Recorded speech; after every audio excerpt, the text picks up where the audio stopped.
I've been passionate about jazz for about 53 years, but I've never, until yesterday, thought of this question, because I've asked a lot of musicians questions. A lot of the trios and working groups that I've watched have changed over the years. And I'm wondering how you change gracefully, whether you're a leader and you want to replace your drummer, or whether you're a drummer and you're being asked to leave a trio, or whatever instrument, whether you're a musician or a drummer.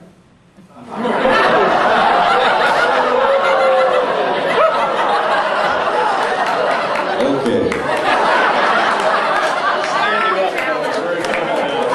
That was a nice segue.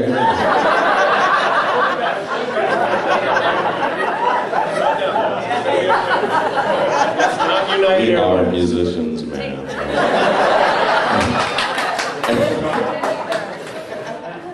I think you're basically asking about when groups change personnel, what that's like, I'm assuming. How you do it gracefully. Whether you're kicking somebody out or whatever. Well, I think by not looking at it as kicking someone out, but looking at it as the music evolves. And for example, when I stayed with Betty Carter, that was my first really big, gig. And I stayed with her for 4 years. And at that point, I realized that I wanted to grow, I wanted to do different things. It wasn't a matter of her kicking me out, necessarily. I wanted to play with different folks that I'd never played with and have different experiences. And, I felt like I'd grown to a point where I needed to allow someone else to come into that situation to grow from her experience, and I needed to get some other experiences. So I think when the transitions are more like that. Now I know, there are instances, just like in any other job, where people get fired and people quit, and the circumstances are not so rosy. But I don't think music is any different from anything else in that regard. You try to find a graceful way to do it in all circumstances. So I wouldn't separate the music business necessarily from other things.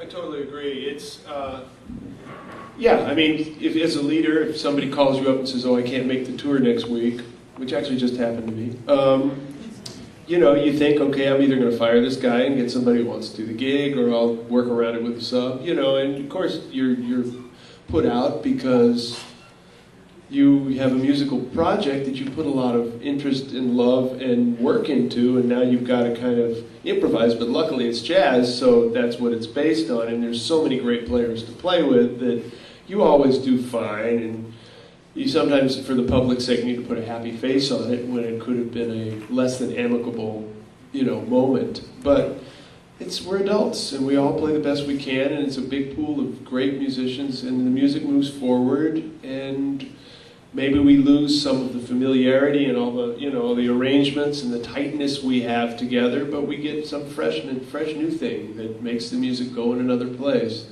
And we do have a responsibility, I've always felt, in this music, and it's kind of a way of telling how life has changed, which is like, you play with old players when you're young, and you play with young players when you're old.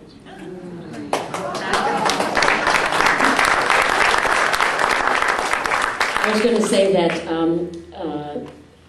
these days, I guess it's always been the case, but especially these days, jazz musicians have to be business people. Because, like Bruce had somebody cancel on a tour a week out, and that's bad business. And that reflects on that musician, because here we are talking about it. And he would never name names, but we've all had that happen. And when somebody does bad business, then for me anyway, their music seems different to me after that. And I think, is that person dedicated to this art form like I am? I mean, in some cases, it's just somebody that can't pull their life together to do good business. But in some cases, it reflects on their music. So young people, keep your commitments, watch what gigs you take. When you're on a gig, you need to show up on time. Unless you're on United Airlines. So it's a bigger facet today because of all the technology and all the people that have access to our schedules and our emails, and we have to it's easier to keep in touch, and we have to do it. And the business is hard. We've all had that Lewis experience. All of us have had. We've all missed gigs because of travel or snow or whatever, and you have to be really on it. Young musicians over there, stay on it.